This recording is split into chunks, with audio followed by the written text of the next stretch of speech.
Welcome to the colorful stories. ओ भाई, श्रद्धा कपूर ने तो स्त्री 2 में आग लगा दी। एकदम पैसा वसूल पिक्चर है। हाँ यार, कसम से क्या फाड़ू एक्टिंग की है। वैसे पास में पॉपकॉर्न हो और सामने बढ़िया सी पिक्चर चल रही हो तो देखने में डबल मजा आता है। ओह शिट, पॉपकॉर्न तो खत्म हो गया और अभी तो आधी पिक्चर बाकी। अब क्या करेंगे? जस्ट चिल बेब्स, पॉपकॉर्न ही तो खत्म हुए हैं, बट हमारी काली सौतेली बहन किस दिन काम आएगी? तभी पुराना सा सलवार कमीज पहने सिंपल सी चोटी में कमरे में किंजल आकर पूछती है, मोना, रीटा, तुम दोनों बता दो डिनर में क्या खाओगे? देखो मोना, हमारी प्यारी काली बहन की उम्र कितनी लंबी है, नाम लेते ही हाजिर हो गई। किंजल, जाओ और जाके हमारे लिए पॉपकॉर्न ले आओ। पर रीटा, एक तो पहले ही डिनर के लिए इतनी देर हो चुकी है, रात के 11 बज रहे हैं। अगर इस टाइम तुम दोनों पॉपकॉर्न खाओगी तो फिर रात का डिनर किस टाइम में करोगी? ये सुनते ही दोनों गोरी सौतेली बहनें गुस्से में लाल पीली हो जाती हैं। अबे ओ फटे दूध की फफूंदी सी शक्ल वाली बहन जी, तेरा काम सिर्फ हमारा ऑर्डर मानना है, ऑर्डर देना नहीं, समझी? अब जा जल्दी और पॉपकॉर्न ला। और रही बात डिनर करने की, तो वो हम अपने टाइम पर ही करेंगे, रात के 1 बजे। अब दफा हो यहाँ से, काली गुलाब जामुन। नम आंखें लिए बेचारी काली किंजल किचन में जाके पॉपकॉर्न बनाती है। किंजल की माँ गंभीर लंबी बीमारी से सालों पहले गुजर चुकी थी, इसलिए पिता देव प्रेरणा से दूसरी शादी करके ले आई, जिनसे मोना और रीटा हुई। दोनों दूध के जैसे गोरी चिट्टे रंग वाली थी, इसीलिए घमंडी मिजाज की थी। वहीं किंजल काली और बदसूरत थी, लेकिन उसका दिल हीरे की तरह था। मगर हर दिन ही उसे अपनी सौतेली माँ और बहनों के ताने सुनने पड़ते थे। मोना, रीटा, ये लो तुम्हारे पॉपकॉर्न। अब बता दो डिनर में क्या खाओगी? ऐसे करो, आज हमारे लिए कैप्सिकम की सब्जी, जीरा राइस, शाही पनीर, कढ़ाई पनीर बनाना। ये तो रहा मेरा। मैं डिनर में वेज पुलाव खाऊंगी चिली चटनी के साथ। हमारी ये पिक्चर खत्म होने से पहले हमारा डिनर हमें परोसा हुआ मिल जाना चाहिए, शार्प 1 बजे। ठीक है, मिल जाएगा। किंजल जल्दी से रसोई में आकर डिनर बनाना शुरू करती है, तो वहीं दोनों सौतेली गोरी बहनें मस्ती मार कर पिक्चर देख रही थी। ऐसा करती हूँ, कढ़ाई पनीर और शाही पनीर बनाने के लिए एक ही साथ पनीर फ्राई कर लेती हूँ और बाकी सब्जियों का काटा पीटी भी कर लेती हूँ, इससे थोड़ा टाइम बचेगा। देखते देखते सब्जी बनाने में रात के 12 बज जाते हैं, तो डरे लफ्जों में किंजल बोलती है, मेरे पास केवल 1 घंटा रह गया। अगर 1 घंटे में मैंने दोनों को डिनर नहीं करवाया तो वो कल की तरह ही करेंगी। नहीं नहीं, जल्दी कर किंजल। देखते देखते घड़ी की सुई 1 पर आ जाती है, लेकिन दोनों सौतेली बहनों को डिनर परोसने में किंजल को 2 मिनट लेट हो जाता है, तो दोनों अकड़ जाती हैं। तुमने हम दोनों को 2 मिनट लेट डिनर दिया है, इसकी पनिशमेंट मिलेगी। लो खाओ खाओ, बहन के हाथ से खाने से प्यार बढ़ता है। नहीं नहीं मोना, मुझे क्षमा कर दो, कल से बिल्कुल देर नहीं होगी। मैं तुम दोनों को टाइम से डिनर करवाऊंगी। बोलते बोलते किंजल की आंखों से डर के मारे आंसू छलक पड़ते हैं। मैंने कहा खाओ। मोना भाप निकलता खाना उसे खिला देती है। खाना काफी ज्यादा गर्म होने की वजह से बेचारी किंजल का मुंह जल जाता है। फिर मोना रीटा डिनर करते करते रात के 1 से 2 बजा देती हैं। किंजल झूठी प्लेट उठाकर किचन में आ जाती है और बिलख बिलख कर रोने लगती है। हे भगवान, तूने मुझे कैसी जिंदगी दे दी है। अपने घर में मैं नौकरानी हूँ। रोते रोते वो किचन में ही चटाई डालकर सो जाती है। तभी सुबह के 5 बजते माँ प्रेरणा किचन में धमक पड़ती है और लात मारकर जगाती है। अरे ओ काली कलूटन, चलो जल्दी से।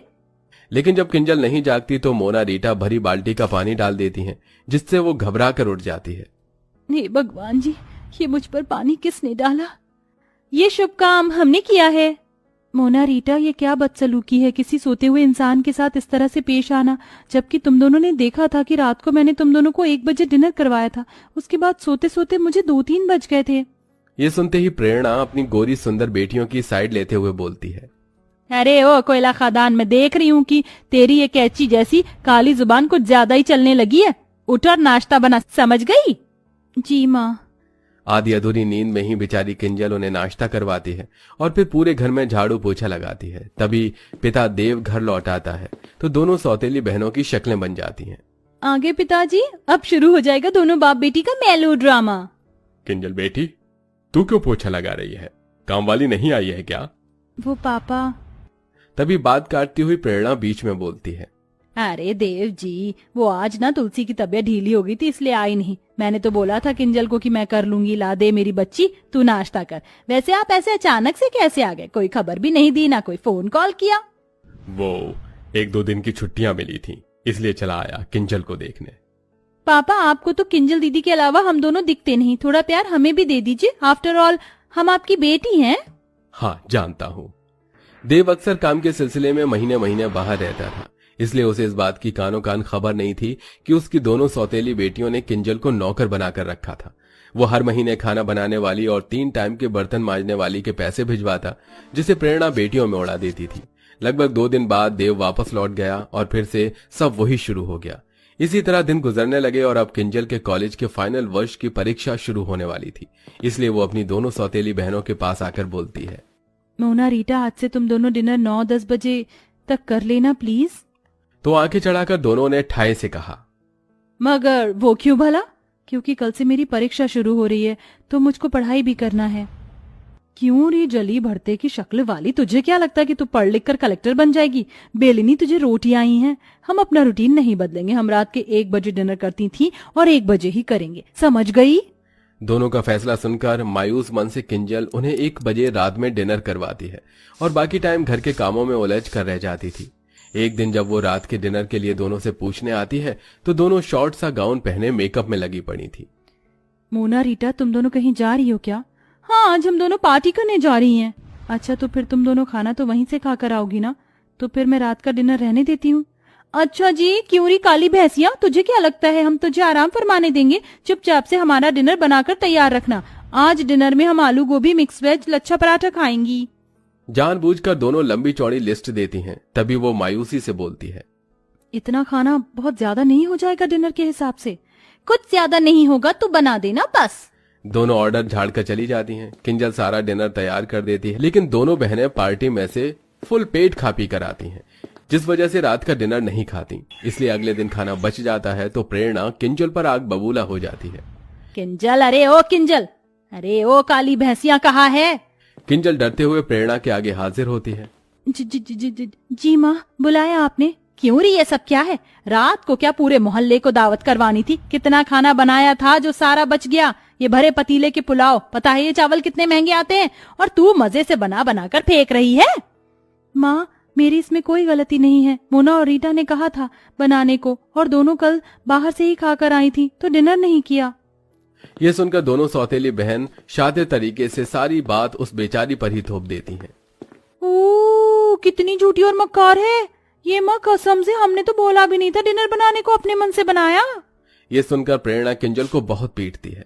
माँ, मत मारो ना माँ। बहुत चर्बी बढ़ गई है तुझको शाही पकवान खाकर। आज से तेरा खाना बंद, अब केवल तुझको सूखी रोटी मिलेगी बस। इस तरह गलती न होने के बाद भी अब किंजल सारा दिन किसी कोल्हू के बैल की तरह काम करती और दोनों सौतेली बहनों को उनके मन मुताबिक रात के 1 बजे डिनर करवाती, जिससे उसका शरीर बहुत ही कमजोर पड़ जाता है। अरे ओ बहन जी, ये कैसी काली दाल बनाई है तूने, अपनी सूरत के जैसी। अब कौन खाएगा इसको? सब्जी भी एकदम बीमारों वाली बनाई है। रुक जा तू। गुस्से में मोना उसके बाल पकड़ लेती है, जिससे वो चक्कर खाकर बेहोश हो जाती है। उसी टाइम आधी रात को पिता देव घर लौट आता है और बेटी की बिगड़ी हालत देखकर आपा खो देता है। किंजल बिटिया उठना, आखिर तुम दोनों ने क्या किया है इसके साथ? देव डॉक्टर को बुलाता है। जहां एक तरफ डॉक्टर उसकी जांच पड़ताल करते हैं तो वहीं दोनों सौतेली बहनों की आंत सूखी जा रही थी। देखिए, इनके शरीर में बहुत सारे पोषक तत्वों की कमी है। इन्होंने काफी दिन से सही ढंग से खाया पिया नहीं है और इन्हें नींद की भी शिकायत है। इनको भरपूर नींद और अच्छे खान पान की जरूरत है। तभी किंजल को होश आ जाता है। दोनों बहनों को पसीने छूटने लगते हैं। अब तो ये पिताजी के आगे सब बोल देगी, हमारी वाट लगा देगी कि हम इससे रात के 1 बजे डिनर बनवाते हैं।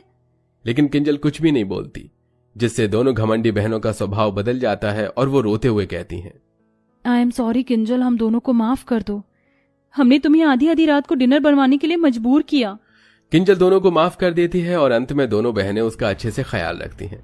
साथ ही उनकी बुरी लत जो रात के 1 बजे डिनर करने की थी वो भी खत्म हो जाती है। तो देखा दर्शकों आपने, अच्छे स्वभाव से हम किसी का भी दिल जीत सकते हैं, जैसा कि हमारी स्टोरी की काली बहन ने अपने अच्छे स्वभाव से अपनी दोनों खूबसूरत घमंडी बहनों का दिल जीत लिया।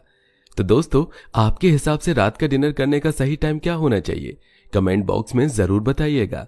साथ ही आपको हमारी ये कहानी कैसी लगी हमें ये भी बताइए। Please like, comment, share और subscribe my channel The Colorful Stories. Thanks for watching.